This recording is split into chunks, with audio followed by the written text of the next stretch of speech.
স্বেচ্ছায় সম্পর্কে যাওয়ার পরে, স্বেচ্ছায় শারীরিক সম্পর্কে যাওয়ার পরে পরবর্তীতে দেখা যায় যে ওই নারী বিয়ের প্রলোভনে ধর্ষণের মতো একটা হাস্যকর মামলা দেয়।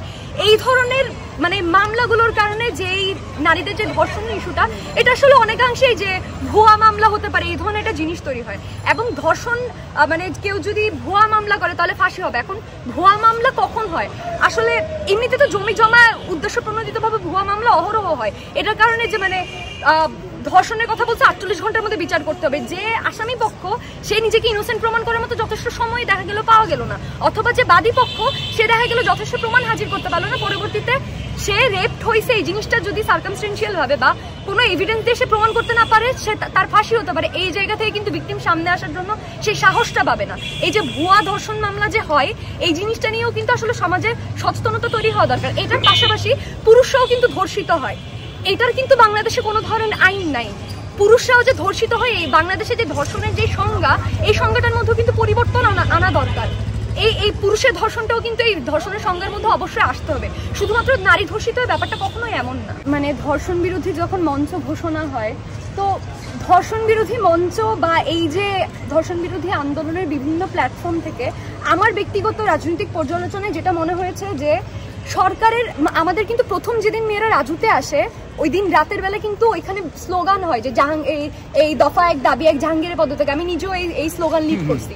কিন্তু পরবর্তীতে দেখা গেছে কি যখন দাবি দাওয়াগুলো দেওয়া হয়, আমাদের সাথে যখন আলোচনা হয়, তখন জাহাঙ্গীরের পদত্যাগের কথা বলা হলো, পরবর্তীতে এই পদত্যাগের আলোচনা সরিয়ে ফেলে।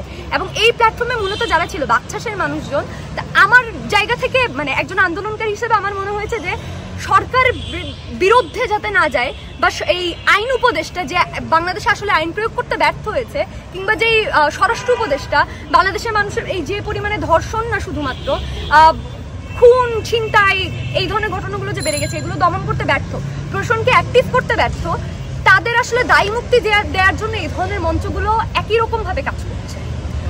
এবং লাশের রাজনীতি আজকে দেখেন, যখন আসিয়ার গায়েবানা জানাজা ঘোষণা হলো, একবার 7:30টায়, তারপর এক পক্ষ আনলো 7টায়, এরপর আরেক পক্ষ, মানে মনে হচ্ছে নিজেদের মধ্যে কম্পিটিশন করে গায়েবানা জানাজা 5টায় আনা হলো। এই যে লাশের রাজনীতি, মানে শুধুমাত্র এই ইস্যু নিয়ে মানে একটা ধর্ষণের মতো ঘটনাকে আসলে রাজনৈতিক একটা টুল করে ফেলা হয়েছে। এখানে ধর্ষণের বিচার চাওয়ার চেয়ে মূলত ব্যাপারটা যে হয়ে গেছে যে নিজেদের ফেস চেনা। এই জিনিসটা আসলে মানে এই অনেকে হচ্ছে এখন কথা বলতেছে যে ধর্ষণ করলে যদি কেউ ভুয়া ধর্ষণের অভিযোগ দেয় তাহলে তার ফাঁসি হওয়া উচিত। এই জিনিসটা তৈরি হয়েছে আসলে এই সেন্টিমেন্ট থেকে যে বাংলাদেশে অনেক পরিমাণে অনেক অহরহ ঘটনা দেখা যায় যেখানে আসলে সমস্যাটা জায়গা জমির কোন দলটাকে বাবা মা পুঁজি করে দেখা যায় যে ধর্ষণের একটা মিথ্যা মামলা করে। আপু, আমরা আগে দেখছি কি জুলাই আগস্টে এবং তার পরবর্তী সময়ে যখনই কিছু হয়েছে, এই তোরা রাজুতে আয়, মানে ধরেন হাসনাত বললো কিংবা সার্জিস বললো।